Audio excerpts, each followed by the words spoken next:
नमस्कार दोस्तों, आपका फिर से स्वागत है मेरे चैनल प्रशांत कुमार पावस में।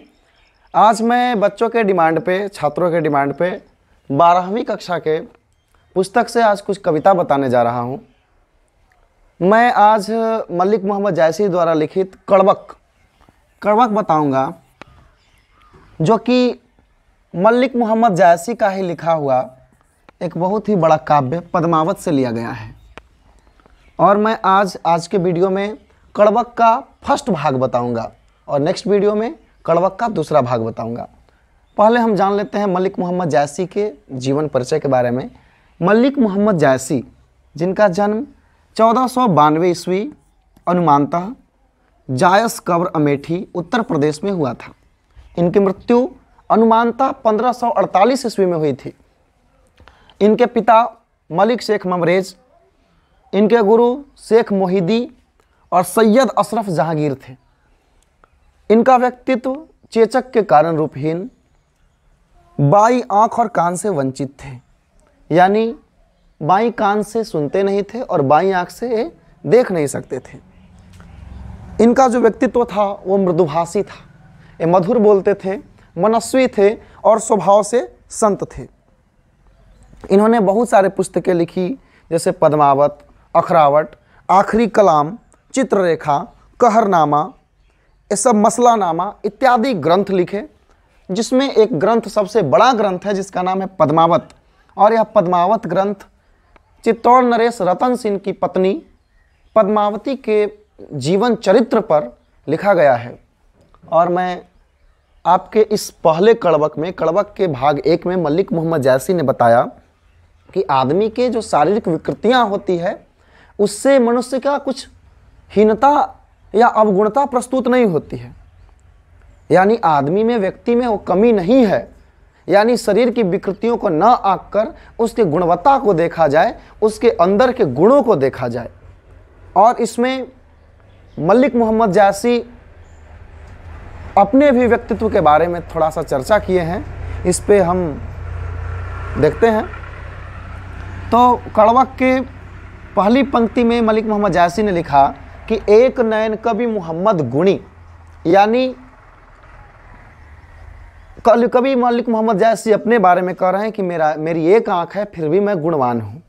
एक नयन कवि मोहम्मद गुणी, सोई विमोहा जई कवि सुनी, और जिन कवियों ने सुना वो विमोह हो गए, यानी उनका मोह भंग हो गया। मलिक मोहम्मद जायसी अपने बारे में बता रहे हैं कि मैं एक आंख का हूं लेकिन मैं गुणवान हूं, और उनका मोह भंग हो गया जिन कवियों ने मुझे सुना।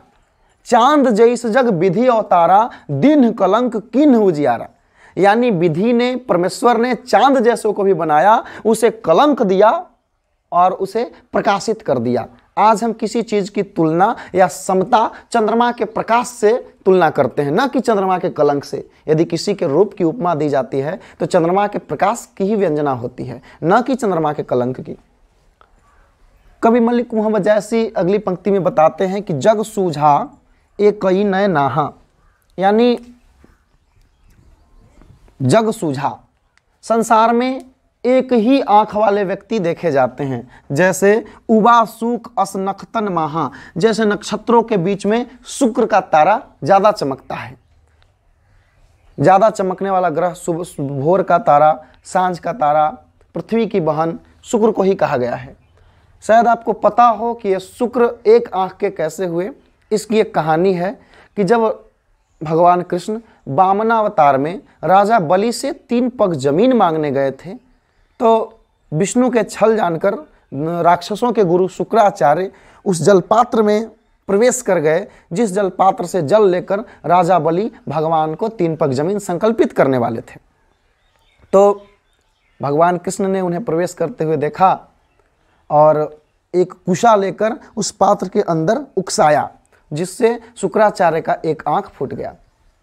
तो मलिक मोहम्मद जायसी बता रहे हैं कि जग सूझा एक कहीं नए नहा, यानी इस संसार में एक ही आंख वाला दिखाई देता है। जैसे उवा सूक असनखतन महा, जैसे नक्षत्रों के बीच में शुक्र उगा हुआ है। जौ लही अम्ब ही डाभ न होई, जब तक आम में उसका नुकीलापन नहीं होता है तो लही सुगंध बसाई न सोही, तब तक उसमें सुगंध नहीं आते हैं। किन्ह समुद्र पानी जो खारा, तो अति भय असूझ अपारा।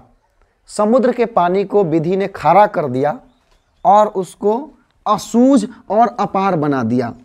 यानी आज हम समुद्र की विशालता का वर्णन करते हैं, न कि समुद्र के खारापन का। यदि किसी चीज़ की तुलना या समता व्यक्त की जाती है तो समुद्र की विशालता का ही वर्णन करते हैं, न कि उसके खारे पानी का।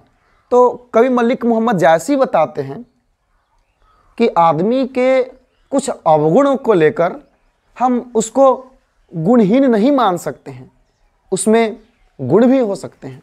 जैसे जौ सुमेरु त्रिशूल विनाशा, जब सुमेरु पर्वत त्रिशूल से नष्ट हो गया, भा कंचन गिरी लाग आकाशा, वह सोने का हो गया और आकाश को स्पर्श करने लगा। यानी कहा जाता है कभी कभी टूटने से जिंदगी खत्म नहीं हो सकती, होती है। जिंदगी की शुरुआत भी कभी टूटने से ही होती है। उसी प्रकार जैसे त्रिशूल से सुमेरु पर्वत को नष्ट किया गया तो वह सोने का हो गया और आकाश से स्पर्श करने लगा। अंत में मलिक मोहम्मद जायसी बताते हैं कि जौ लही घड़ी कलंक न परा, जब तक आग के घड़िया में सोने को नहीं डाला जाता है, कांच होई नहीं कंचन करा। कच्चे सोने से सोने की चूड़ियां कंचन करा यानी सोने की चूड़ी नहीं बनाई जाती है।